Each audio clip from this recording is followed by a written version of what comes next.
Bonjour, bon après-midi, bonne soirée où que vous soyez. Bienvenue sur cette session sur identifier les priorités mondiales de l'OMS sur les pathogènes endémiques pour le développement et la recherche des vaccins. C'est un webinaire qui est organisé avec l'aide de TechNet. Vous pouvez l'écouter en anglais, en français et en espagnol.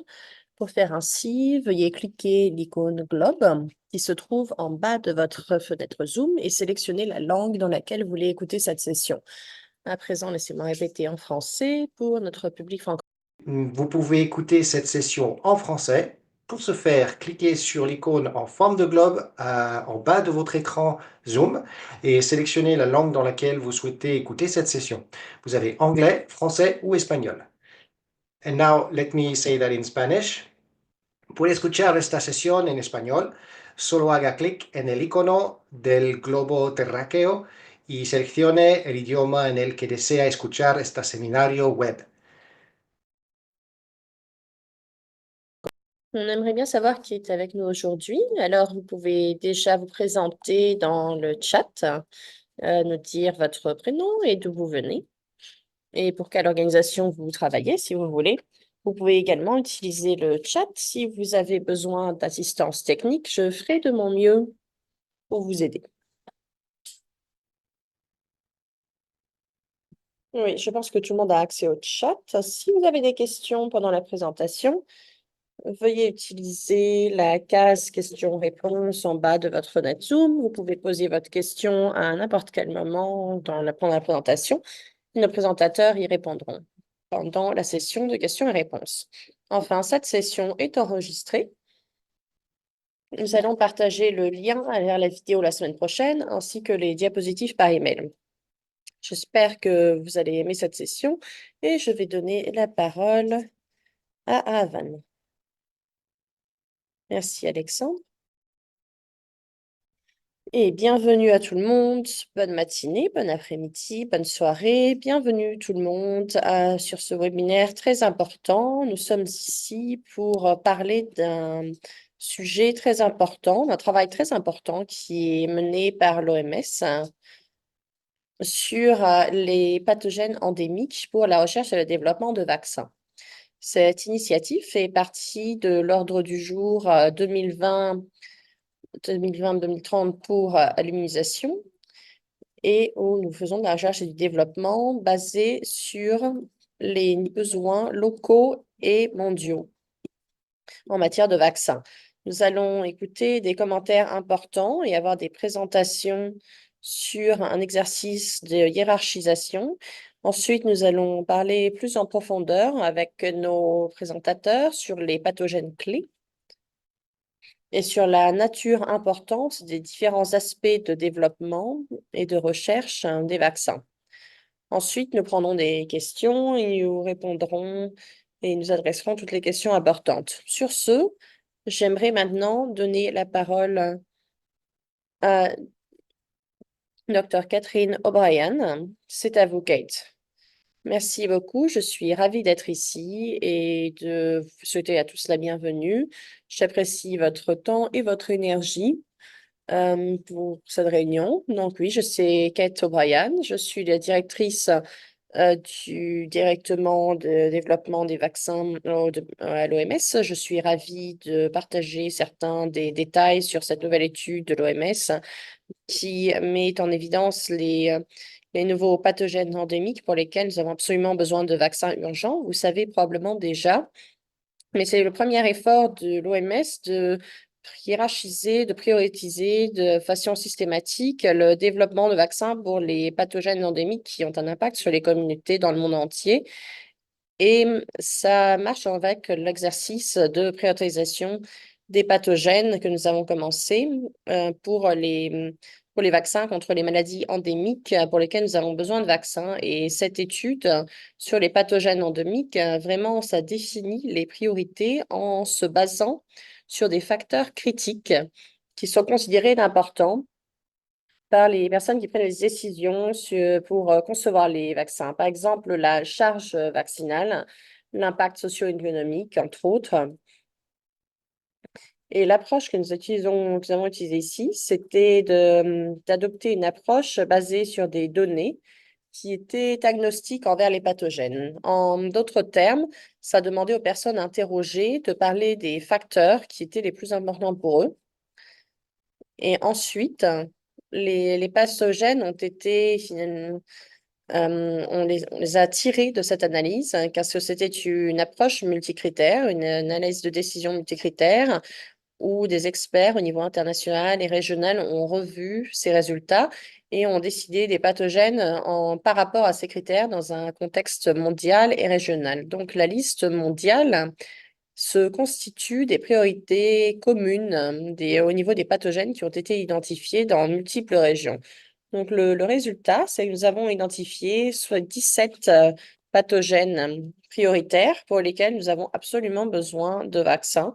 Et cette liste réaffirme ce que sont nos priorités depuis longtemps, comme le VIH, la malaria, la tuberculose. Et ce sont des maladies, bien entendu, qui prennent des millions de vies tous les ans. Mais la liste met également en valeur de nouveaux objectifs vaccinaux, comme par exemple la pneumonie, qui est en particulier une inquiétude qui est sortie de cette étude à cause de la résistance microbienne. Je voudrais à nouveau mettre l'emphase sur le fait que cette liste se concentre spécifiquement sur les pathogènes endémiques. Ça ne couvre pas les pathogènes épidémiques. Ça, c'est couvert par un autre processus de hiérarchisation des pathogènes. Ce travail reflète les priorités régionales et nationales et soutient l'ordre du jour 2030, notre stratégie mondiale pour l'immunisation, et qui veut s'assurer que tout le monde, à n'importe quel âge, peut bénéficier d'un vaccin pour éviter les maladies qu'on peut éviter. Et on veut s'appuyer sur des données et présenter cela aux participants. Et ensuite, pour faire présenter cela aux parties prenantes pour qu'ils développent les vaccins. C'est ce que les parties prenantes demandent. Donc, nous voulons suivre les projets sur le développement des vaccins sur ces pathogènes prioritaires et sur ceux qui sont prédominants dans les pays à revenus faibles et moyens. On essaie également de faciliter activement le développement de vaccins avec une approche qui s'appuie vraiment sur des données. Donc, je veux tous vous remercier d'être là avec nous aujourd'hui. Merci de votre engagement pour faire avancer ce domaine de travail et la recherche et le développement pour les vaccins. Et ensemble, je sais que nous pouvons avoir un vrai impact sur la santé mondiale et sur la santé locale en nous concentrant sur les priorités que les communautés ont et accélérer le développement de vaccins là où on en a le plus besoin, et nous espérons fortement que le travail qui a été fait pour développer cette liste de priorités, de pathogènes prioritaires, c'est une liste qui va permettre à toutes les parties prenantes de faire avancer leur domaine de travail alors que nous travaillons tous ensemble. Alors, je vais m'arrêter là et je vais passer la parole à nouveau à Kenvi.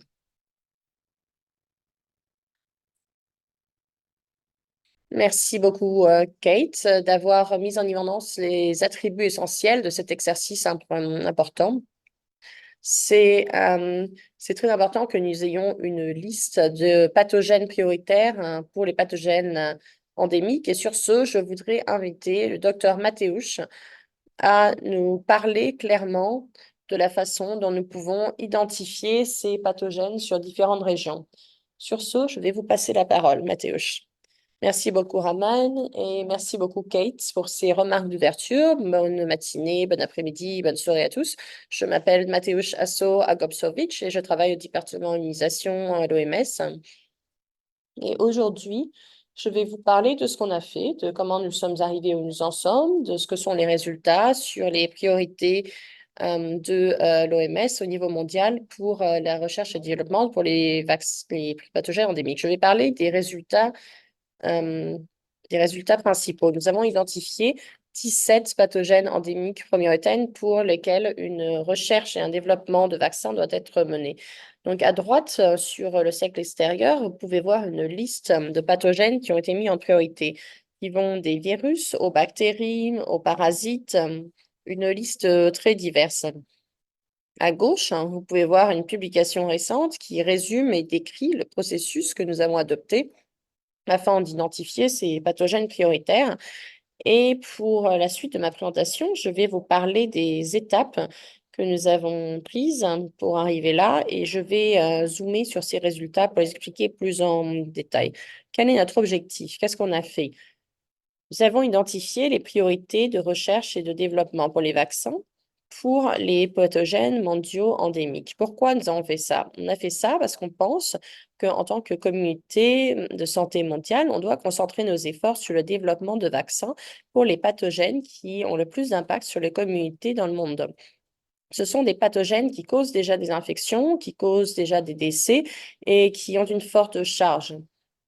Nous voulons faire ça parce que nous voulons nous assurer d'accélérer le développement de vaccins en, en alignant, en menant à travers ensemble toutes les parties prenantes dans l'immunisation et parce que nous voulons pouvoir suivre le progrès des vaccins et l'immunisation selon l'agenda 2030, qui est la stratégie d'immunisation mondiale pour cette décennie, qui appelle au développement de nouveaux vaccins. Comment est-ce que nous avons accompli cela? Nous avons appliqué des principes principaux selon notre ordre du jour 2030. On a voulu se concentrer tout d'abord sur les gens. Les vaccins qui sont développés, il faut qu'ils répondent aux besoins des personnes qui sont affectées par ces pathogènes. S'appuyer sur les données systématiques. Une approche systématique est basée sur des preuves, des données pour identifier les priorités de recherche et de développement basé sur un partenariat. Donc, nous avons des partenariats avec des régions et avec des parties prenantes au niveau de l'immunisation pour faire avancer le développement des vaccins pour ces pathogènes endémiques. Et enfin, qui appartiennent aux pays. Donc, les pays, les régions peuvent traduire ces priorités vaccinales dans des stratégies locales de recherche et de développement. Le processus par lequel nous sommes passés pour identifier ces priorités, c'était un processus robuste de recherche qui a impliqué les pays et les régions afin de créer cette liste prioritaire de pathogènes mondiales pour la recherche et le développement de vaccins. Tout d'abord, nous avons voulu comprendre le contexte. Nous avons voulu comprendre ce qui existait déjà, les vaccins les stratégies vaccinales qui existent déjà, les priorités dont nous pouvions apprendre. Deuxièmement, nous avons recueilli et synthétisé des données. Et ensuite, nous avons mené une étude. Nous avons demandé à des experts ce qui était important pour eux quand ils décident les pathogènes que nous devons rechercher et pour lesquels il faut développer des vaccins.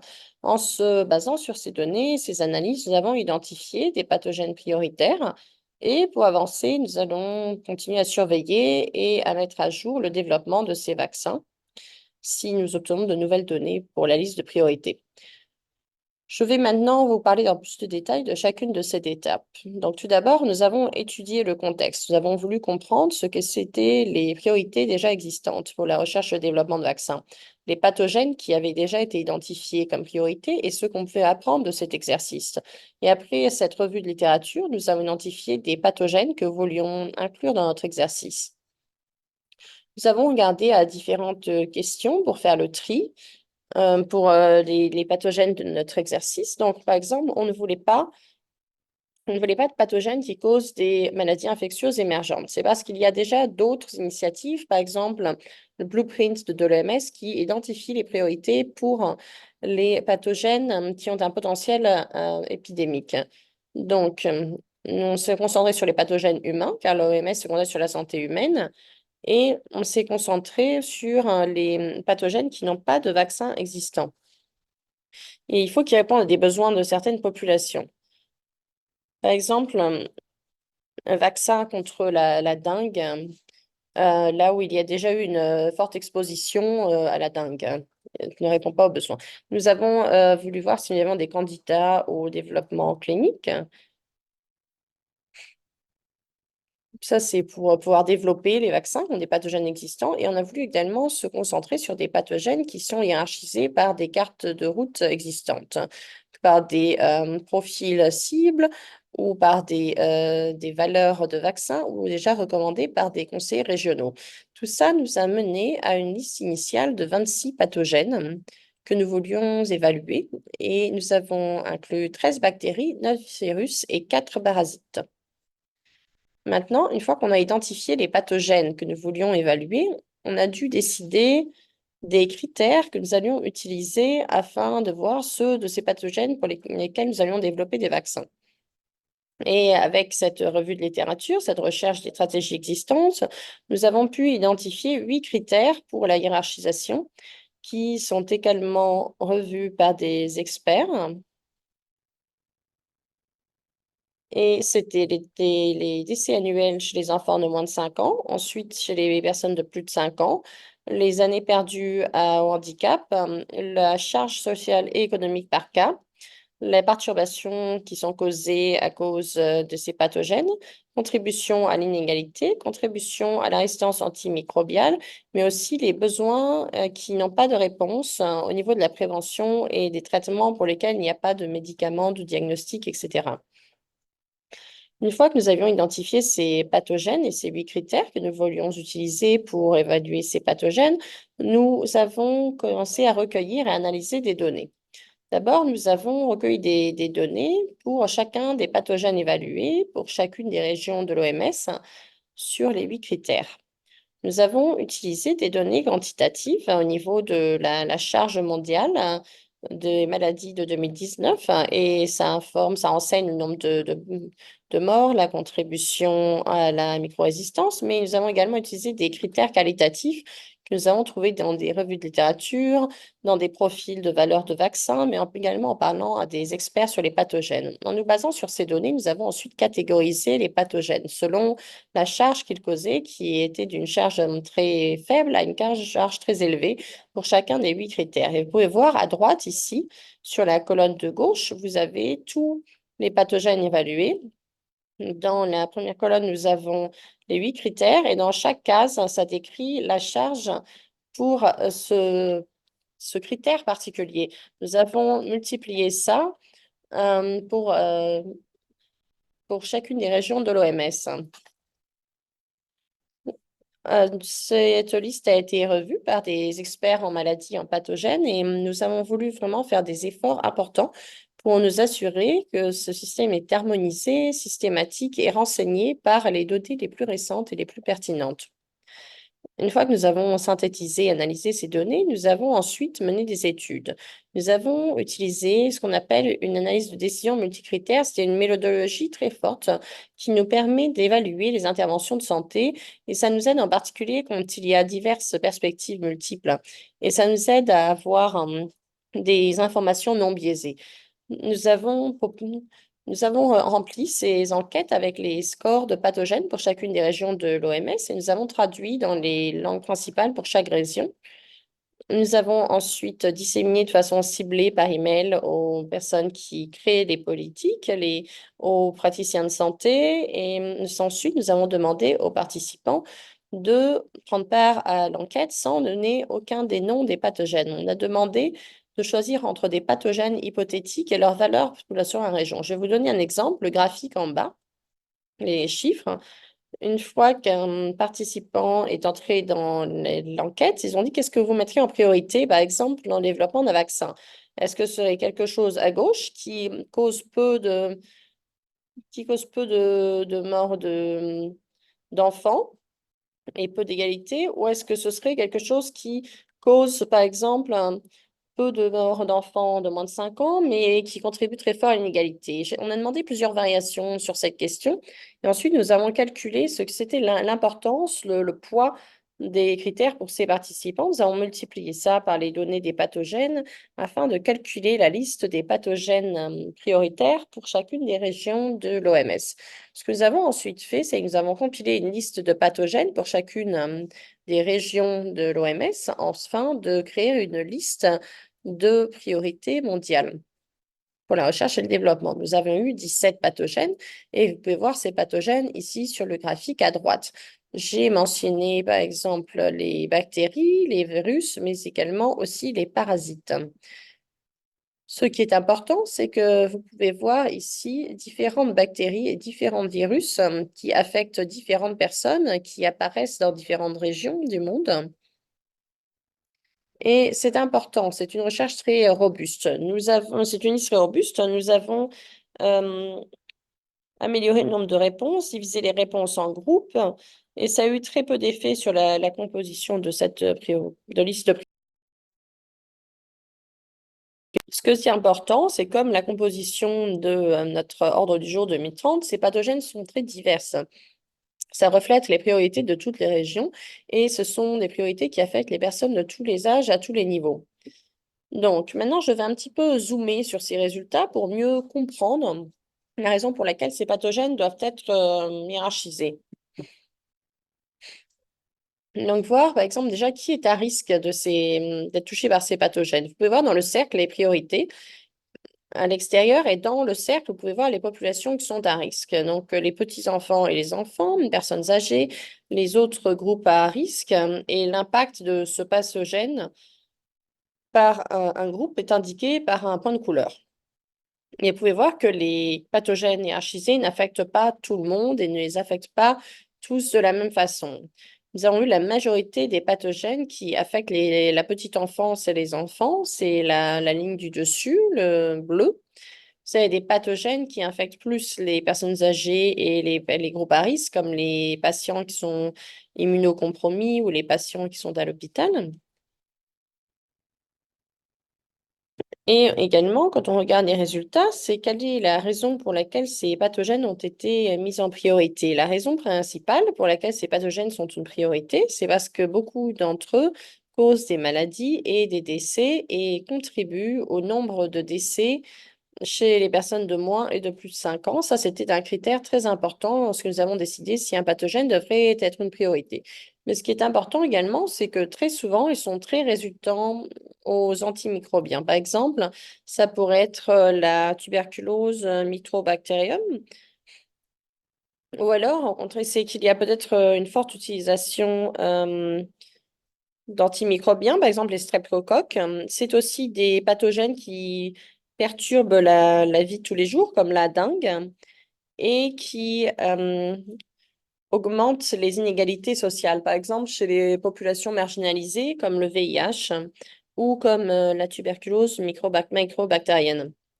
Quelle est la charge de ces pathogènes? Quelles régions sont particulièrement affectées? Ici, vous pouvez voir que différentes régions ont des difficultés avec différents pathogènes. Par exemple, le VIH, la tuberculose, le staphylocoque aureus, l'E. coli et la pneumonie sont mis en évidence comme des priorités dans toutes les régions de l'OMS. Il y a 4 pathogènes qui ont été identifiés comme des priorités dans toutes, à part une région de l'OMS. Ça, c'est le streptocoque groupe A, l'hépatite C. Et nous avons des exemples des pathogènes également qui reflètent vraiment les charges régionales. Par exemple, le falciparum qui cause le paludisme a été identifié comme une priorité en Afrique également. Et vous avez également la dengue qui est une priorité dans l'Asie du Sud-Est. Ce sont 17 pathogènes qui sont en priorité dans la recherche et le développement. Nous devons accélérer le développement de ces vaccins. Et comment réfléchir aux actions que nous devons faire, hein? Pour mieux réfléchir à ces actions, nous avons catégorisé ces pathogènes en se basant sur là où la recherche en est et sur ce que sont les défis pour le développement de vaccins contre ces pathogènes. Donc, la première catégorie, c'est la recherche. Dans cette catégorie, nous avons des pathogènes qui ont quelques candidats qui sont en développement clinique précoce, où il y a par exemple des problèmes techniques. Par exemple, les streptocoques, la pneumonie Klebsiella, l'hépatite C. Et nous devons identifier les lacunes au niveau de la recherche. On doit améliorer la surveillance, nous devons améliorer notre estimation de la charge. Et nous devons mieux évaluer les profils pour voir pour évaluer la valeur de ces vaccins et également nous devons développer des outils pour aider au développement de ces vaccins. La deuxième catégorie, c'est faire avancer le développement de produits. Donc ici, nous avons des divers pathogènes divers niveaux de développement, par exemple des doses qui sont en phase 2, par exemple un vaccin qui protège contre la grippe, qui protège contre le norovirus, et nous pouvons suggérer de stimuler l'investissement en sensibilisant aux opportunités d'impact, développer des outils pour informer la prise de décision et également créer un consensus sur ce que serait un parcours pour faire approuver ces vaccins au niveau des politiques, mais également des parcours politiques pour s'assurer que ces vaccins dans le futur seraient disponibles aux pays à faible et revenus moyens. Et enfin, vous avez également des pathogènes avec des candidats de vaccins qui ont d'un fort potentiel d'être approuvés avant 2030. Des exemples incluent par exemple l'E. coli ou la tuberculose microbactérielle. Nous devons nous assurer de sensibiliser à ces produits émergents, d'assembler des données pour favoriser l'introduction de ces vaccins. Et nous devons établir des mécanismes pour un accès équitable sur le long terme pour les produits approuvés. Et au futur, nous devons superviser le développement de ces vaccins. Donc, les vaccins qui sont pendant des essais de phase 3 contre les pathogènes prioritaires, mais également ceux qui sont des vaccins qui ont reçu déjà une décision au niveau politique.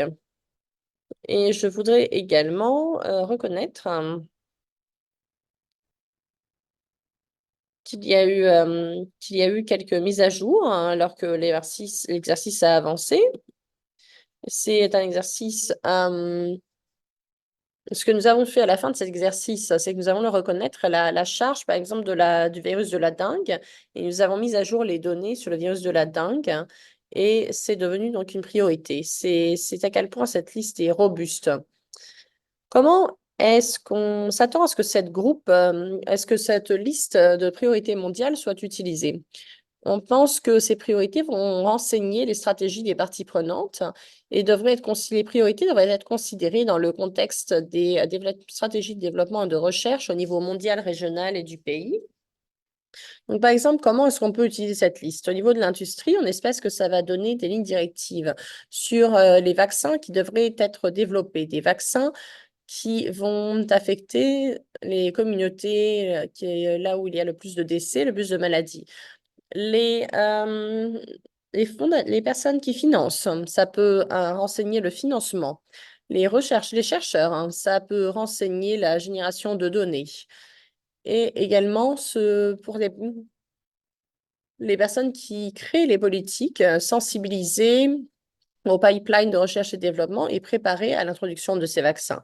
Pour les parties prenantes mondiales, comme l'OMS, informer des activités pour accélérer la génération de données, la recherche et le développement et préparer à la création de politiques, en particulier dans les contextes où il y a peu de ressources. Ça peut aider Gavi à informer, à renseigner sa stratégie d'investissement dans les vaccins et également, ça peut mieux renseigner notre ordre du jour 2030. Donc, laissez-moi juste vous donner quelques conclusions. En tant que communauté de santé mondiale, nous devons concentrer nos efforts sur le développement de vaccins pour les pathogènes qui ont le plus d'impact sur les communautés dans le monde. Pourquoi on doit faire ça? Parce que c'est la bonne chose à faire, hein. Et pour le faire correctement, nous devons travailler ensemble avec les régions et les pays. Trop souvent, les décisions sur les vaccins à hiérarchiser sont prises seulement au niveau mondial. Et avec cet exercice, nous avons essayé de changer cela. La liste de pathogènes prioritaires générale a été créée en rassemblant tous les pathogènes qui étaient identifiés en tant que priorité par les régions. Et cette liste pour la recherche et le développement des vaccins a réaffirmé des priorités qui existent depuis longtemps, comme pour le VIH, le paludisme et la tuberculose, mais également identifié des nouvelles priorités comme les streptocoques ou la pneumonie. Cette liste de pathogènes prioritaires est un exemple de la façon dont ce travail peut commencer au niveau national, ce qui est un principe important de notre ordre du jour sur l'immunisation 2030. Travailler avec des régions et des pays a également fourni des points de vue vraiment importants, des opportunités qui peuvent aider à assister le développement de la communauté vaccinale, comme le besoin de vaccins combinés, l'amélioration de vaccins existants ou améliorer la capacité, les capacités de recherche au niveau régional. Dans le contexte où les vaccins sont utilisés. Il est important de pointer que cette liste ne doit pas être restrictive. C'est le résultat d'un processus d'enquête très robuste avec les régions, mais ça devrait être lu avec d'autres preuves et d'autres considérations. Par exemple, la faisabilité du développement du vaccin et les stratégies de recherche et de développement existantes. Et je voudrais juste parler des personnes, toutes les personnes, remercier les personnes qui ont contribué à cette liste. Je vous remercie tous. Et sur ce, je veux tous vous remercier d'avoir écouté. Et je veux bien prendre des questions pendant la session questions et réponses. Et je vais repasser la parole à Raman.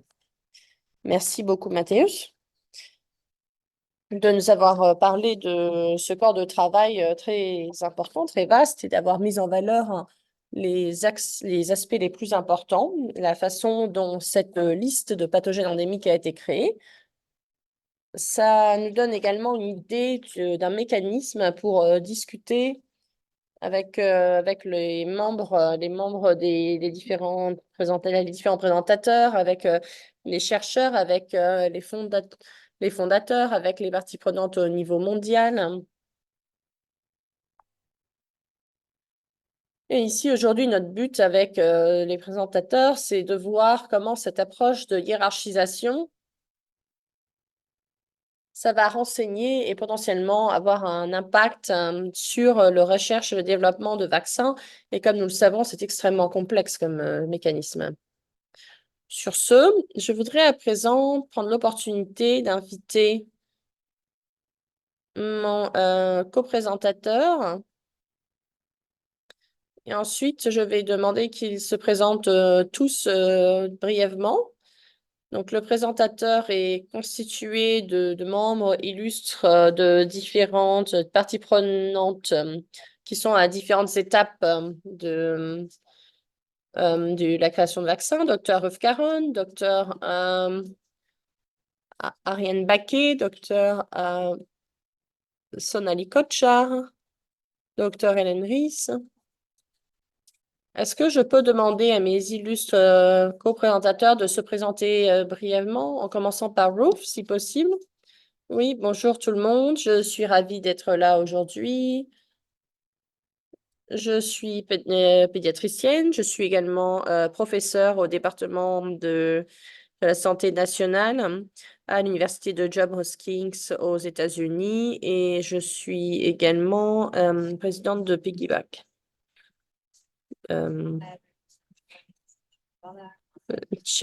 Bonjour, je suis Charlie Weller. Je travaille dans l'équipe des maladies infectieuses et je suis ravie d'être là aujourd'hui. Merci. C'est Kapil. Oui, bonjour à tout le monde. Je suis Kapil Metal. Je travaille avec un fabricant Lidus Life Science. Je suis également à la tête du conseil pour la commission pharmaceutique en Inde et je fais partie d'un comité d'experts également pour le développement de vaccins en Inde. Je travaille pour l'alliance de revues également de vaccins, une alliance de 40 pays de 40 pays qui fournit des vaccins à divers pays dans le monde. Merci, Kapil. Ariane? Oui, bonjour tout le monde. Je suis ravie d'être ici aujourd'hui avec ces autres co-présentateurs. Je suis Ariane McCabe. Je travaille dans le plaidoyer pour la santé mondiale chez GSK et je suis ravie d'être là ici. Merci. Ah, et je devrais également dire que je représente GSK avec mes remarques aujourd'hui. Merci, Ariane. Martha? Bonjour tout le monde. Je m'appelle Martha Tuffet de Bayonne. Je suis à la tête des politiques pour l'Alliance Gavi et je suis à la tête de développement de stratégie de vaccins. Je suis ravie d'être là ici. Merci, merci Martha. Sonali? Bonjour tout le monde. C'est un plaisir d'être ici, de faire partie de ce panel. Je suis Sonali Kochhar. Je suis professeure associée au développement de la santé mondiale à l'Université de Washington. Je suis membre de SAGE et je suis représentatrice de SAGE et je suis ravie d'être là aujourd'hui. Merci Sonali et Hélène. Bonjour, bon après-midi, bonne soirée. Merci beaucoup pour cette invitation. Je suis très impressionnée par le travail fait par accompli par l'OMS au niveau des pathogènes. Je représente Afro-Rita. J'étais avant à la tête de Sage et je travaille en Afrique du Sud et je suis également président du comité pour les maladies d'Afrique du Sud. Je sers également au sein de différents comités d'urgence, comme le comité d'urgence contre la polio. Et même si ce n'est pas lié, mais une initiative liée, donc la recherche et le développement, la blueprint de l'OMS, et en particulier en particulier contre le virus de la varicelle, de la variole. D'accord. Donc maintenant, quand on parle d'une recherche de recherche de vaccins en se basant sur une liste de pathogènes, de priorités que nous avons, qu'est-ce que vous voyez comme les lacunes principales au niveau de la recherche et comment est-ce qu'on pourrait les ajuster? Donc, merci beaucoup, Raman. Et je voudrais vraiment me concentrer sur ce que je pense que les personnes ont déjà vu dans les diapositives que Mathéus a partagées. Il y avait en fait 4 pathogènes qui sont ressortis comme des priorités. C'était le virus de l'hépatite C, le virus du VIH, le virus de la pneumonie, le streptocoque également. Et je voudrais me concentrer un petit peu parce il y a des problèmes techniques et des problèmes biologiques, des problèmes qui sont liés aux défenses de l'hôte qui doivent être adressées pour chacun de ces pathogènes. Par exemple, pour Klebsiella, je pense qu'il y a une question qui se pose qui est est-ce que l'antigène, est-ce qu'il est seul ou est-ce qu'il y a multiples antigènes qui doivent être utilisés? Est-ce qu'il y a des antigènes additionnels qui doivent être utilisés? Avec le strep, est-ce que nous allons réfléchir est-ce que c'est un vaccin anti ou est-ce que c'est un vaccin anti-plus? Et j'aimerais vraiment que les gens réfléchissent aux différents cas. Si vous allez voir sur l'appendice de ce document, vous allez voir tous les cas qui ont été utilisés. Et dans les différentes régions, les différentes priorités au niveau des pathogènes, vous pouvez voir les cas de vaccins pour ces pathogènes qui peuvent être un peu différents. Par exemple, pour Klebsiella, dans beaucoup de pays dans le nord mondial, et on vise à vacciner tous les adultes plus âgés pour la prévention. Et par contre, dans les pays plus pauvres, il est plus important d'immuniser les femmes enceintes. Donc la question est de façon similaire également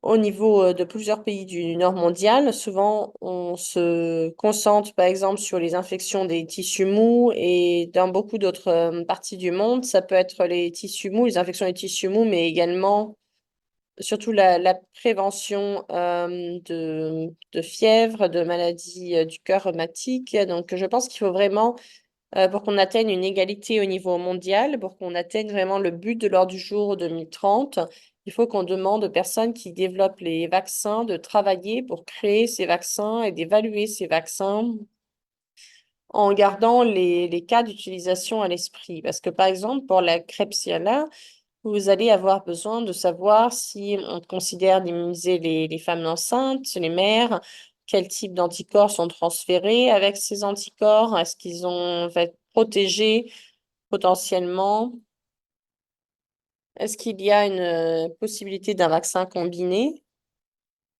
Donc, par exemple, si on a de la chance, si on a du succès, l'immunisation maternelle, le calendrier d'immunisation maternelle, il va y en avoir déjà beaucoup, va être bien rempli. Comme notre calendrier de vaccination de l'enfance est déjà bien rempli. Donc, déjà, nous devons absolument étudier tous ces cas d'utilisation à l'esprit parce qu'ils sont très hétérogènes quand on développe des vaccins. Merci beaucoup d'avoir parlé de ces aspects clés. sur la façon dont nous pourrions utiliser les cas d'utilisation, mais il y a également le fait que c'est pas facile quand on regarde différents pathogènes et la façon dont cela informe ensuite les vaccins. Avec ce contexte, Charlie, si je peux me tourner vers vous en tant que fondatrice qui, en tant que, en tant que personne qui s'occupe des finances, ce qui informe également, comment tout ça, est-ce que ça informe votre stratégie en se basant également sur les complexités dont Rouf a parlé?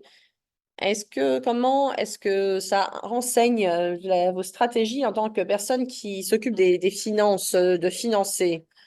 Donc, tout d'abord, je voudrais dire qu'il y a eu des lacunes pour ce type de hiérarchisation. Ça fait un long moment. Donc, je suis ravie que ça existe enfin et que ça complète finalement le travail qui a déjà été fait. Ce qui est vraiment important pour les financeurs, euh, on soutient la découverte et les étapes les plus précoces.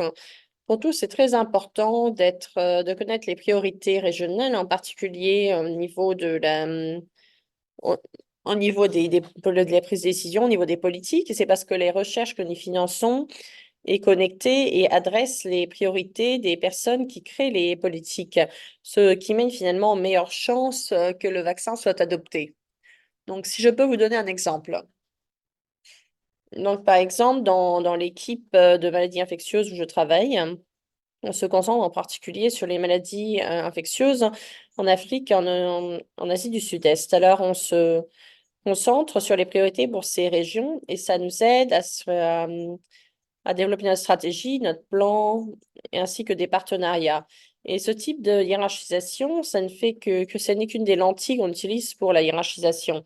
On considère également la faisabilité de la recherche du vaccin, dont Mathéus a parlé. On essaye de coordonner avec d'autres financeurs sur leurs priorités au niveau des vaccins. Il faut reconnaître qu'il y a trop à faire pour une seule organisation. Donc, on doit se mettre d'accord. Un exemple spécifique pour finir, c'est qu'on a déjà incorporé les données préliminaires de cet exercice dans notre stratégie pour la hiérarchisation des appels aux finances, comme l'année dernière, hein. Je voudrais vous donner un exemple pour vous dire ça a été déjà intégré dans le travail que nous finançons et donc dans la recherche qui est effectuée. Merci. Merci beaucoup, Charlie. Oui, ça articule vraiment le fait que vous êtes déjà en train de vous baser sur cet exercice et que vous regardez de la façon dont vous pourriez vous appuyer sur les réseaux régionaux au niveau du développement des vaccins. Si je peux voir aussi ce qui a été un partenaire clé. C'est un large bloc de fabricants qui fait beaucoup de travail, qui fournit en particulier les pays à faible et moyen revenu avec des doses de vaccins.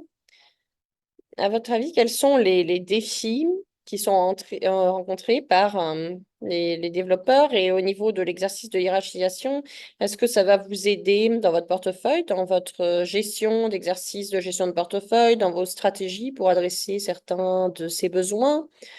Merci beaucoup, Raman, pour cette question. Je pense qu'on peut classifier généralement ces défis au niveau des fabricants. Tout d'abord, il faut s'appuyer sur une forte surveillance des données. Et ça complique un peu le développement des vaccins. Il faut comprendre l'évolution des pathogènes.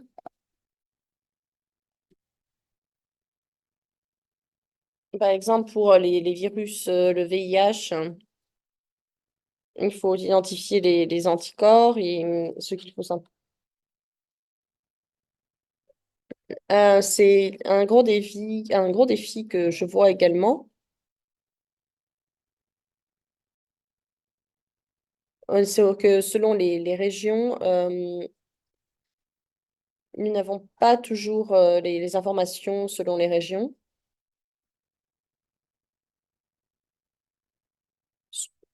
Souvent dans les pays à faible développement économique, et ça amène à des défis et il faut les aider à la hiérarchisation, ce qui peut être compliqué. Je pense également ce que nous devons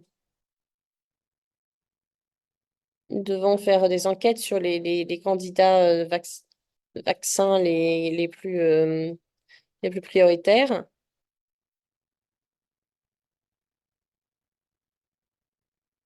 Nous nous devons également harmoniser les leçons cliniques.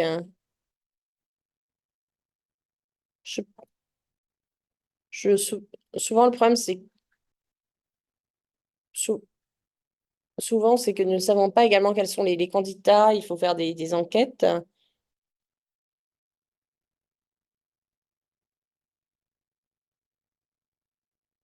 Il faut également que nous ayons des financements pour ces candidats au vaccin dans les pays en développement. Il y a maintenant des modèles infectieux qui sont disponibles. Nous avons des modèles, aimer avoir des modèles sur ces pathogènes, ce serait très bénéfique. Et je pense qu'il faudrait avoir des profils bien définis pour pouvoir harmoniser entre différentes agences, différents pays ont différentes approches et différentes exigences. Donc, je pense qu'avec la disponibilité de cette liste de priorités,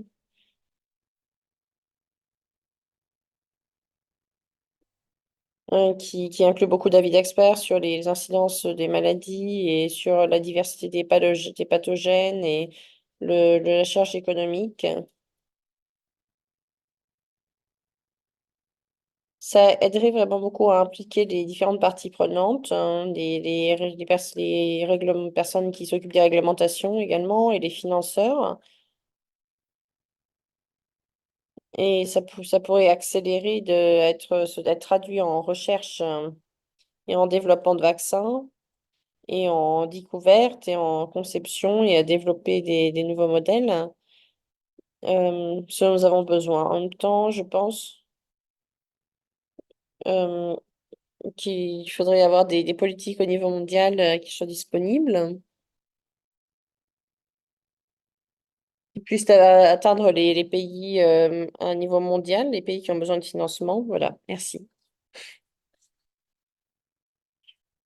Merci beaucoup d'avoir mis en valeur les attributs importants. Et si je peux me permettre, je vais demander également à Charlie si elle peut parler du travail important qui est financé également pour financer ses études, pour financer ses modèles. Je voudrais juste demander à Charlie, est-ce que vous pensez que cet exercice de hiérarchisation et au niveau des parties prenantes, comment est-ce que vous considérez ces études et ces mécanismes d'études, comment est-ce que vous pensez les faire aider par au niveau financier? Je pensais que quand on pense d'une approche protectrice, c'est vraiment un exercice de hiérarchisation et il y a différentes protections, différents projets de protection que nous avons financés qui, en collaboration avec CEPI. CEPI s'est concentré sur la préparation envers les pandémies. On s'est concentré davantage sur les pandémies endémiques, mais ce sont des projets qui amènent des consortiums de développement de produits. Et beaucoup s'est concentré sur le développement de produits. Donc, je pense qu'à l'avenir, il y a davantage à faire. Et j'espère qu'il y aura d'autres financeurs qui vont utiliser cette liste de hiérarchisation des pathogènes afin de faire protéger les besoins en milieu de recherche et développement. Merci beaucoup, Charlie. Je pense que oui, c'est un aspect très important au niveau de la recherche et du développement. Et en réfléchissant à tout ça, à ce contexte, Ariane, si on réfléchit au niveau de la recherche et du développement, comment est-ce que vous regardez ces attributs en, en termes de hiérarchisation des pathogènes? Comment est-ce que ça renseigne votre prise de décision au niveau du développement des vaccins?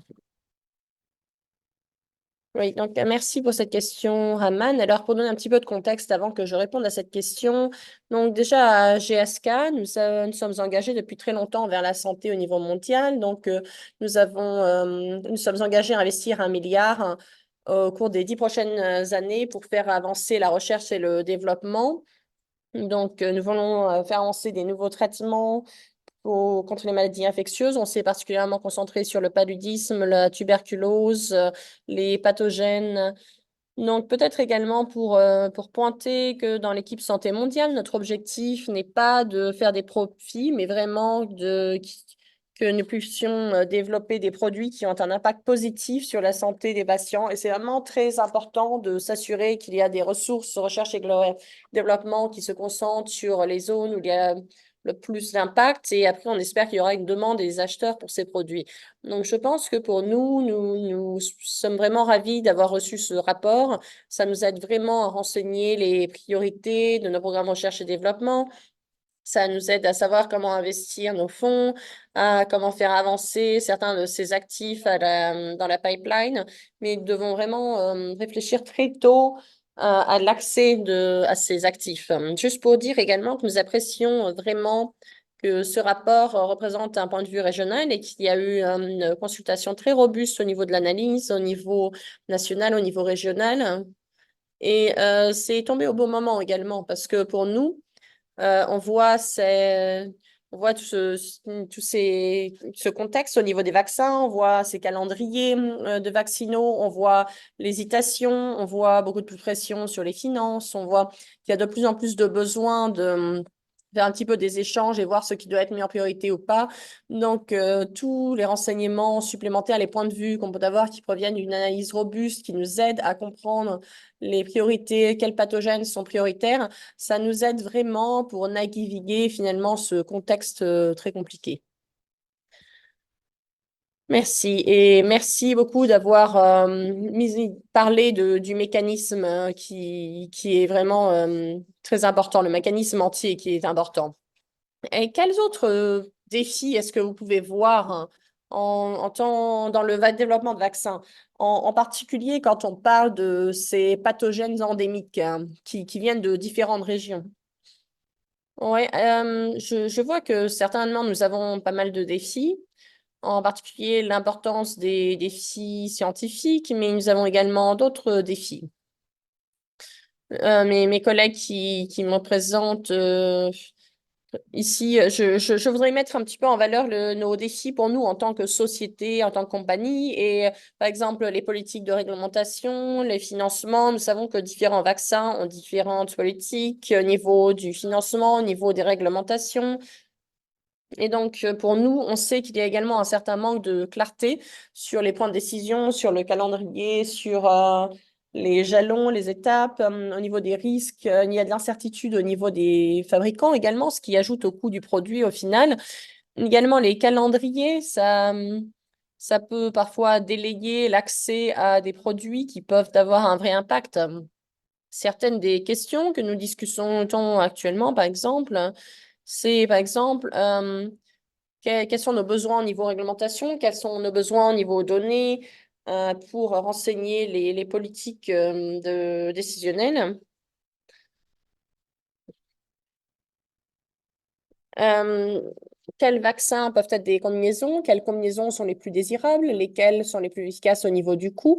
Ce sont certaines de nos questions au niveau des politiques et nous pourrons bénéficier certainement d'avoir des conseils précoces. Je pense également, c'est implicite ici, mais c'est important de répéter qu'apporter des nouveaux vaccins sur le marché, ça demande tout cet écosystème de développeurs, de financeurs, des agences de réglementation au niveau national, au niveau mondial. Donc, pour nous, en gardant tout ça à l'esprit, on apprécierait vraiment la question sur les cas d'utilisation et les actions recommandées. Je pense que ça concentre vraiment l'attention et les suggestions sur les étapes suivantes. Donc, je pense certaines des présentations, des suggestions déjà qui ont été faites, c'est le consensus sur les parcours de réglementation, les réglementations des modèles de données.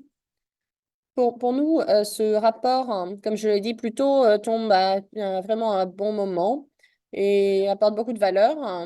Ça ajoute également à d'autres outils que nous avons, comme l'évaluation de valeur des vaccins, l'évaluation des politiques vaccinales, tout ça, ça nous aide beaucoup et ça nous aide à fournir à sensibiliser plutôt et à s'aligner sur un petit peu les parcours pour amener un vaccin sur le marché au niveau politique, au niveau recommandation. Donc, ça nous aide vraiment beaucoup à nous au niveau développement de vaccins, en tant que fournisseur de vaccins.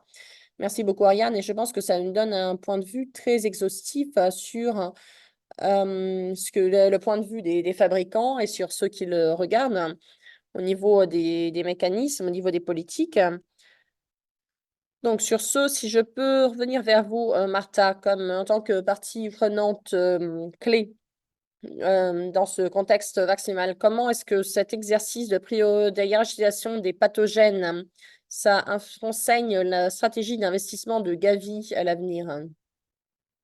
Alors, laissez-moi commencer par déjà vous donner un petit peu de contexte sur la façon de décider quel vaccin nous ajoutons au portefeuille vaccinal de Gavi. Comme beaucoup d'entre vous le savez, Gavi a vacciné la moitié des enfants du monde. C'est beaucoup d'enfants dans beaucoup de pays. Avec l'augmentation du nombre de vaccins qui devient disponible, nous devons faire des choix, nous devons prendre des décisions sur les vaccins que nous devons ajouter au portefeuille. Nous avons actuellement des vaccins contre 19 maladies différentes. Nous avons une stratégie d'investissement vaccinal où nous regardons un petit peu tous les ans les nouveaux vaccins potentiels qui pourraient être prêts, d'être prêts. Nous regardons la pipeline en fait du développement de vaccins. Nous essayons d'évaluer l'impact de ces vaccins, pas seulement au niveau de la santé, mais également en termes économiques, en termes d'aspects économiques, en termes de valeur pour l'argent, en termes de retour, en termes d'autres aspects au niveau de l'égalité, au niveau de la sécurité, par exemple, au niveau mondial. Une des choses importantes que nous faisons dans ce processus, c'est qu'on consulte. On consulte pour comprendre la demande pour ces vaccins. Et donc, cette classification proposée est très importante parce qu'elle nous promet d'avoir un meilleur sens des priorités. Et dès lors qu'il y a de plus en plus de vaccins qui deviennent disponibles, il y a de plus en plus d'intérêt au niveau régional, au niveau mondial. Donc, c'est vraiment intéressant et utile pour nous. La classification proposée des cas d'utilisation et de la préparation pour la mise en œuvre, ça nous aidera définitivement dans les analyses futures et nous sommes ravis de pouvoir mettre en œuvre ces catégories qui ont reçu déjà le support en principal de Gavi. Par exemple, pour donc, contre les streptocoques, la tuberculose, nous sommes vraiment très intéressés par les résultats de cette étude et nous anticipons que cette liste va continuer à être une ressource. Il y aura beaucoup de valeur dans notre travail. Et c'est très similaire à la façon dont nous hiérarchisons. C'est la façon dont, par exemple, cette liste, la façon dont elle a été conçue, nous avons regardé également la contribution à la résistance antimicrobienne du point de vue des pays. C'est très important pour nous. Donc, c'est très important pour nous d'avoir des outils comme ça qui nous aident dans la prise de décision et dans la décision politique. Oui, c'est très intéressant d'avoir la perspective de Gavi. Donc, quand on parle de ce contexte, un petit peu, si je pouvais passer à Sonali pour avoir un petit peu vos réflexions sur les priorités en particulier d'un point de vue d'élaboration de politique. Comment est-ce que ça peut être différent, par exemple, d'autres vaccins? Comment ça peut être différent de différentes façons de mettre les choses en priorité? Oui, alors pour donner un petit peu de contexte, euh, pour parler un petit peu, par exemple, nous pensons au coût du vaccin sur la durée de la vie. Et ça, c'est important pour les lignes directives, par exemple, de Gavi, pour les politiques mondiales, pour l'initiative d'éradication. Donc, quand on pense, par exemple, aux politiques vaccinales, quand on pense à la supervision et à l'évaluation, aux technologies, euh, à la prévision stratégique, tout ça, nous réfléchissons donc aux problèmes, au programme d'immunisation nationale et nous parlons également des groupes de conseil au niveau régional. Donc, il y a des vaccins qui ont beaucoup d'importance, par exemple, comme les vaccins contre la variole, le choléra. Donc, nous regardons les recommandations, nous regardons les stratégies, les lignes directives pour pouvoir renseigner notre vision et les politiques au niveau national. Et nous considérons des vaccins, par exemple, qui ont des nouvelles indications et qui ont une importance pour la santé publique. On regarde les changements dans les vaccinations, les simplifications des calendriers. Et on regarde les technologies également, les technologies pour donner les vaccins. Et, et les régions de l'OMS cherchent à comprendre les priorités nationales, régionales, les pipelines des vaccins, l'enregistrement des vaccins, les calendriers, la consultation avec les partenaires. Tout ça, ça renseigne notre liste de vaccins et la hiérarchisation pour pouvoir préparer des listes, ensuite discuter des données, des recommandations, des différents documents de politique, des guides de mise en œuvre, les retours également de l'OMS. Et donc, c'est juste pour vous donner, par exemple, deux exemples. Pour le vaccin contre le papillomavirus, nous savions, par exemple, que nous avions un vaccin très efficace, mais seulement 21% des jeunes filles étaient vaccinées. Alors, après avoir revu les données, nous avons conseillé un calendrier de vaccinal d'une dose par rapport au calendrier de doses avant. Et ce calendrier de dose a été mis en œuvre dans plusieurs pays, ce qui est de fait beaucoup plus simple à mettre en œuvre. Le deuxième exemple, c'est le vaccin contre la tuberculose. Qui est une priorité. C'est un pathogène prioritaire identifié par le processus.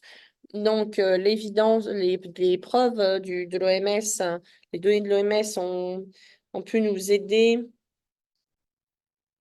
à, à aligner, à homogénéiser les points de vue entre les réglementateurs, les parties prenantes, au niveau des essais cliniques, quand nous avions besoin de prendre des décisions pour les nouvelles classes de vaccins. Donc, Sage a revu les données et l'ICBP pour le vaccin contre le strep, qui est un autre pathogène prioritaire. Les politiques régionales et nationales sont vraiment prises en compte dans l'introduction d'un nouveau vaccin. Voilà, merci. Merci Sonali pour donner ces exemples de la façon dont les décisions sont prises. Si je peux revenir un petit peu à vous, Martha, au niveau du contexte, quels autres mécanismes sont utilisés pour s'assurer que les vaccins euh, peuvent comment est-ce qu'on peut atteindre les enfants qui n'ont jamais reçu aucune dose, les enfants zéro dose? Donc, bien sûr, avoir un vaccin, c'est fantastique, c'est la première étape, c'est-à-dire qu'on a déjà gagné une partie du combat. Mais ensuite, apporter ce vaccin aux enfants, c'est un parcours qui présente des défis. Et pour s'assurer que les vaccins atteignent ces enfants qui sont difficiles à atteindre, les enfants zéro dose, donc les enfants qui n'ont jamais reçu une seule dose de vaccin, ça demande déjà des mécanismes de livraison du vaccin qui doit être robuste et également que les priorités soient claires au niveau de la prise de décision politique. On doit inclure ça dans nos prises de décision. Donc, si le vaccin, s'il est considéré comme étant très difficile pour être mis en œuvre, on va devoir considérer d'autres ressources. Si on réfléchit à un groupe d'âge qui est généralement pas ciblé par ce vaccin, on va devoir réfléchir à qui est-ce qu'on prend en compte. Par exemple, le vaccin contre la tuberculose, on n'a pas une stratégie d'immunisation pour les enfants et un peu plus âgés et les adolescents, par exemple. C'est très difficile d'y avoir accès. Donc, je pense que c'est très important quand on est au stade précoce de la recherche et du développement même. Il faut considérer donc comment les vaccins pour ces pathogènes peuvent atteindre ces enfants bien avant que ces vaccins soient introduits. On doit considérer l'impact complet des vaccins. On doit considérer les éléments, les opportunités, les coûts, l'accès à la population complète, l'impact durable. Hum, un défi qui revient souvent quand nous réfléchissons à analyser différents vaccins, quand on réfléchit aux coûts, c'est de faire une estimation de coûts pour les stratégies pour apporter le vaccin. C'est comme ça qu'on sécurise le financement nécessaire pour l'accès pour tous les enfants. Ça, c'est très variable selon le vaccin, selon le contexte. Si vous opérez dans un contexte fragile ou dans un pays plus vaste, c'est très important de générer ces données. Donc, pour faire avancer vraiment le développement de vaccins, il faut faire avancer également la génération de données sur la façon dont l'immunisation peut être apportée. Il y a un certain nombre de lacunes qui se répètent sans arrêt sur la façon d'intégrer. Par exemple, comment intégrer avec d'autres soins de santé primaires, hein, d'autres systèmes de soins de santé primaires. Par exemple, récemment, on a introduit le vaccin contre le paludisme. Et comment est-ce qu'on introduit ça dans le système de contrôle du paludisme? Et alors qu'on avance vers le futur, on réfléchit également aux vaccins maternelle, comment est-ce qu'on inclut les vaccins maternels, par exemple, dans les services existants?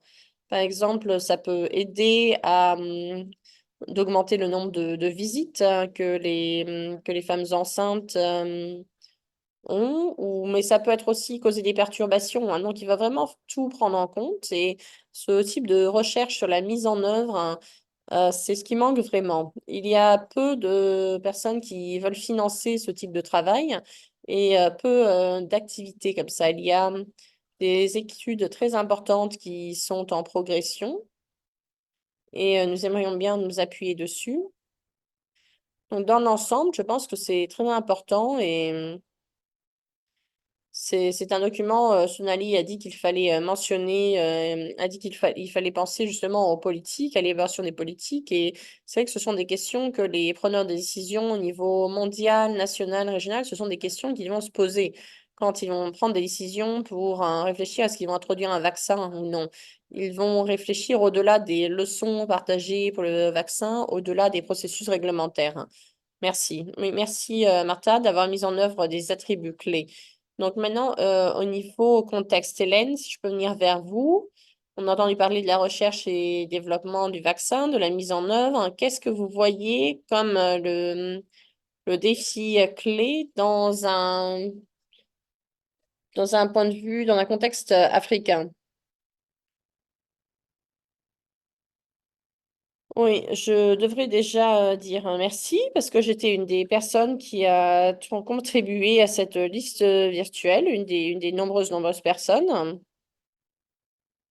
Nous avons des données épidémiques très limitées. Hier, quand nous regardions quelque chose, par exemple pour le RSV, les données que nous avons sur les enfants, nous avons très peu de données sur les enfants, mais aussi très peu de données sur les adultes. Si vous n'avez pas de données, alors décidez si quelque chose est une priorité, décidez pour qui ça devient un problème.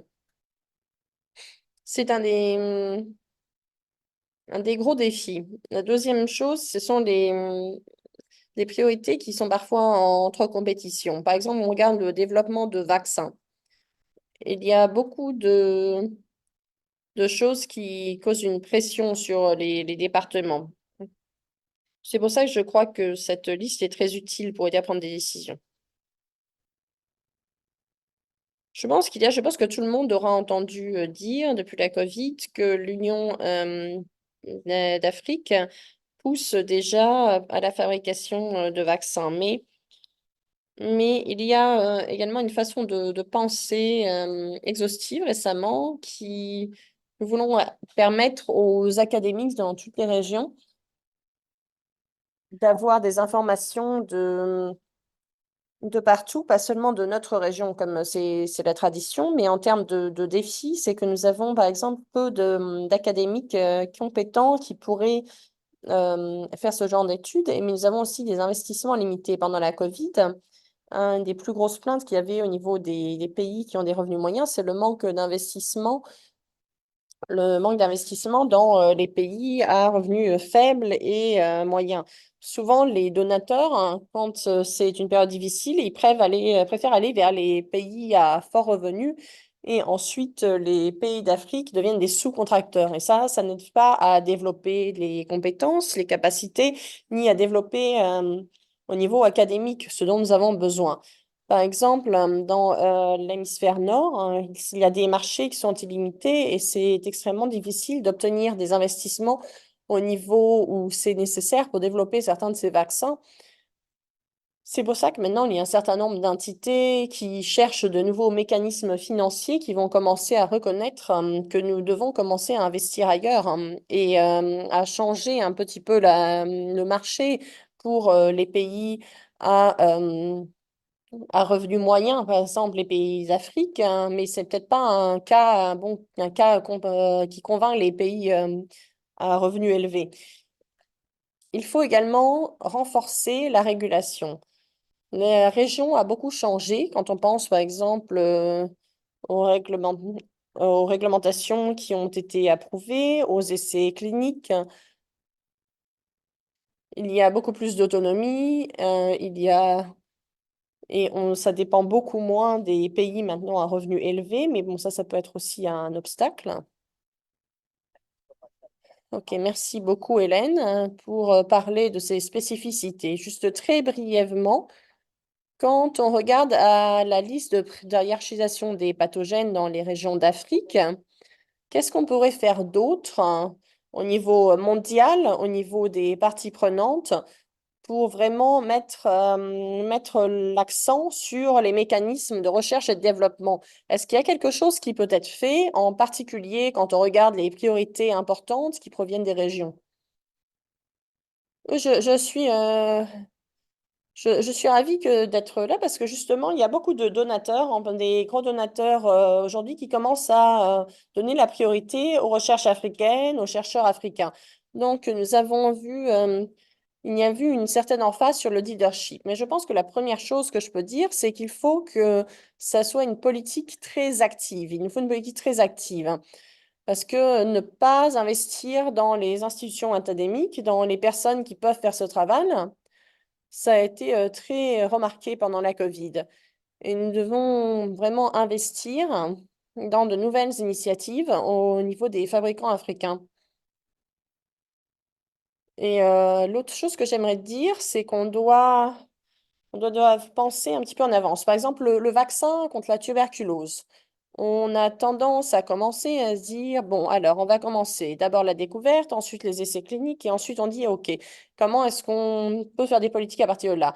Mais si on veut vraiment avoir un certain niveau d'urgence au niveau de la région africaine, on doit pouvoir intégrer des questions de sciences, des questions socio-comportementales dans déjà ces essais cliniques. Je pense par exemple à un essai en ce moment qui est le MC72, qui est financé par Il y a des conversations sur sur les recherches parallèles hein, qui doivent être posées en même temps qu'on établit ces essais cliniques.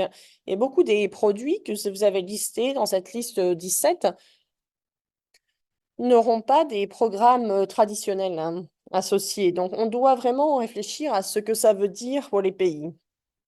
Quels sont quand on parle de ces pathogènes prioritaires, qu'est-ce que ça veut dire pour les pays? Merci beaucoup, Hélène, de mettre en évidence ces attributs clés. Et sur ce, j'aimerais vraiment remercier tous les présentateurs pour leur sagesse et Merci d'avoir adressé les aspects importants de la recherche et le développement, de la chaîne de valeur de la recherche et le développement. Et j'espère que nous allons pouvoir un petit peu réfléchir aux défis et à l'utilisation potentielle de cette plateforme de hiérarchisation qui peut mener à une prise de décision plus informée et au développement de la recherche et du développement au niveau mondial, sur différentes régions, avoir plus d'impact. Alors, merci beaucoup à tous nos présentateurs. Mais sur ce, je crois que nous avons des questions importantes qui doivent être adressées. Et l'un de ces aspects clés qui est revenu plusieurs fois, c'est quand on regarde les plateformes pour ces vaccins, pour les pathogènes endémiques, on regarde des vaccins combinés. Et donc, pour ça, j'aimerais repasser la parole à Brigitte Gersing. Oui, merci tout le monde. Bonjour tout le monde. Ça a été une conversation absolument fantastique. Nous sommes ravis d'avoir eu tellement de personnes qui nous ont rejoints pour parler. Je crois qu'Hélène a déjà un petit peu commencé à parler de ce sujet et je pense que ma réponse va pouvoir s'y attacher. Donc, ça a été un exercice qui nous a beaucoup appris. On a commencé avec une liste très longue, comme vous l'avez vu.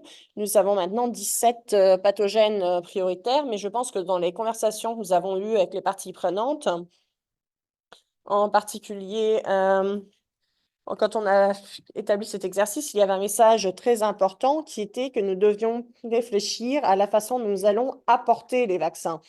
Parce que pouvoir les développer, ça fait partie du défi, oui, mais on doit aussi réfléchir à la façon dont nous allons pouvoir les mettre en œuvre afin d'avoir quelque chose qui va être adopté. Et je pense qu'un des points importants qui a été soulevé dans cette discussion, c'est comment est-ce qu'on peut réfléchir à ces stratégies pour des vaccins combinés, en particulier des vaccins qui sont compatibles avec des programmes ou qui, par exemple, s'attaquent à un syndrome commun. Donc maintenant, là où nous allons avec ce travail, là où nous voulons aller avec ce travail, nous voulons regarder diverses stratégies pour pouvoir développer un cadre de travail afin d'identifier des vaccins combinés pour le développement futur. Ce ne sera pas tous les 17 qui vont aller jusqu'au programme maximal, on le sait ça. Donc, on commence à travailler maintenant. Ça va probablement prendre 18 mois pour développer un cadre de travail. Ça va commencer en regardant tout ça à travers une lentille programmatique. Et ce que je veux dire de ça, c'est qu'on va commencer à regarder quel vaccin, d'un point de vue programmatique, sera bénéfique et lequel on peut combiner. Là, on voit de l'efficacité dans la livraison de ces vaccins. Si on peut les combiner, réduire le coût de la livraison, d'apporter le vaccin et libérer de l'espace dans le programme pour introduire des vaccins supplémentaires. Donc ça, c'est l'étape, la première étape, si vous voulez, que nous allons regarder. On va faire ça en consultant fortement des parties prenantes programmatiques et en parlant à diverses régions pour voir quels vaccins sont importants pour leur région, quels vaccins doivent être combinés pour leur région. Et une fois qu'on a ça comme lentille, on va regarder là où il y a du sens, ce qui a du sens au niveau combinaison d'un point de vue candidat. Donc, c'est point de vue technique, point de vue de comptabilité commerciale, c'est la partie 2 de cette question qui se base vraiment sur ce qui a du sens d'un point de vue programmatique. Donc, je pense que c'est là que cet exercice de législation nous amène vraiment. Ça pointe à cette question stratégique des vaccins combinés. Donc, bon, attendez, on vous parlera de la suite. On va vous consulter beaucoup d'entrevues, peut-être tout le monde, alors qu'on continue avec cet exercice au cours des mois à venir. Merci Raman, je vous repasse la parole. Merci beaucoup Brigitte. Donc, d'avoir parlé de la suite du travail qui doit être effectué pour apporter des vaccins pour ces objectifs clés et la façon dont les vaccins combinés auront un rôle important, ainsi que la plateforme. Et c'est quelque chose que les développeurs au niveau mondial doivent considérer également. Je pense que l'autre question importante dont on aimerait parler, qu'on aimerait adresser, j'aimerais me parler à Mathéus. c'est sur l'analyse des données et les critères de décision. Donc, pour ça, je voudrais adresser la question à Mathéus. Oui, oui, je veux bien vous en dire un petit peu plus sur la méthodologie et pour ceux d'entre vous qui sont intéressés, en particulier dans la méthodologie de l'article. Là où il y a description de comment tout a été utilisé, vous parlez des références qui décrivent un peu la méthodologie. Vous pouvez trouver ça dans le document. Nous avons utilisé une analyse multicritère qui est une approche très robuste qui nous permet de regarder différentes interventions de santé dans ce contexte particulier pour ces pathogènes pour lesquels des vaccins doivent être développés et en décidant les critères qui sont plus ou moins importants pour le développement des vaccins contre ces pathogènes. Et pour ça, on peut identifier ainsi ceux qui sont les pathogènes importants. Dans cette analyse multicritère, son bénéfice, c'est que ça permet d'analyser des pathogènes sans en savoir plus sur un pathogène pour savoir s'il y a plus de charges à cette région ou à cet endroit ou pas. Parce que la question les questions qu'on pose, elles sont indépendantes des connaissances sur le pathogène. On pose des questions hypothétiques qui vous aident à développer votre perspective, votre compréhension de l'importance. Ensuite, c'est lié à des données. Et ça, au travers de l'analyse, ça vous montre ce que c'est vos priorités. Des questions ont été posées dans le chat sur les critères que nous utilisons et sur la façon dont ces critères sont évalués. Et afin d'identifier des critères dans la décision multicritère, il ne faut pas que ces critères se chevauchent. Donc, il faut s'assurer que les critères ne décrivent pas le même problème. Donc, par exemple, s'il y a un critère qui dit le nombre de décès, on ne doit pas avoir d'autres critères qui sont trop associés de trop près. Ça doit être des critères indépendants. C'est assez difficile à faire parce qu'il faut s'assurer de regarder différents problèmes qui, bien sûr, dans le contexte de la charge, c'est assez difficile à distinguer. Mais nous engageons une analyse vraiment de critères qui est multicritère et nous voulons utiliser des critères très différents.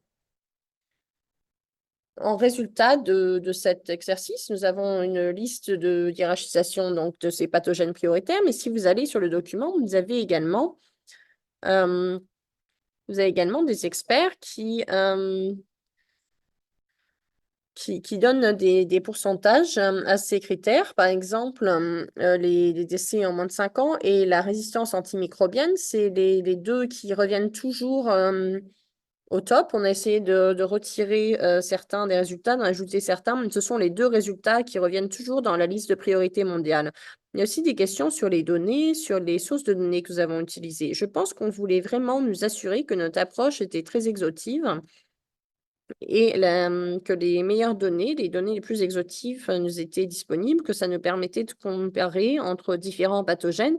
Par exemple, un exemple de données qui était utilisé ici, c'est les données de la charge mondiale des maladies. Donc, il faut reconnaître bien sûr les limitations qui existent avec ces données, par exemple, qui viennent de pays à faible revenu, à revenu moyen. Souvent, ces données ont été complétées par des recherches au niveau de la littérature pour comparer des données spécifiques sur les populations marginalisées, la charge socio-économique, sur la résistance antimicrobienne. Donc, nous avons vraiment utilisé une approche très exhaustive au niveau de ces données. Merci beaucoup, Mathéus, pour avoir mis en évidence ces attributs clés, parce que c'était vraiment, il y avait énormément de données, énormément de travail qui est entré dans le développement de ces critères, de ces analyses et des résultats que nous pouvons voir aujourd'hui. J'espère que vous avez eu une bonne conversation. C'est la première fois que nous avons cette conversation et comme Mathius l'a souligné, ça va être une conversation en cours. Nous allons parler des nouveaux pathogènes, des nouvelles données qui évoluent avec le temps. Mais pour l'instant, à ce point précis, pour la première fois, je crois que nous avons une liste de pathogènes qui peut être soutenue par la recherche et développement du vaccin. Nous savons que c'est complexe, mais maintenant, nous avons Nous avons des points à suivre qui peuvent être utilisés par les développeurs de vaccins, par les financeurs, et également par les personnes qui prennent les décisions politiques au niveau mondial, afin que ces vaccins deviennent disponibles au niveau mondial. Et sur ce, je voudrais encore remercier nos illustres présentateurs. Merci d'avoir partagé votre sagesse. Merci Mathéus pour tout cet incroyable travail. J'espère que vous avez tous trouvé cette conversation utile. Et j'espère que vous avez tous envie de soutenir l'espace de recherche et développement. Merci, merci tout le monde. Merci, au revoir.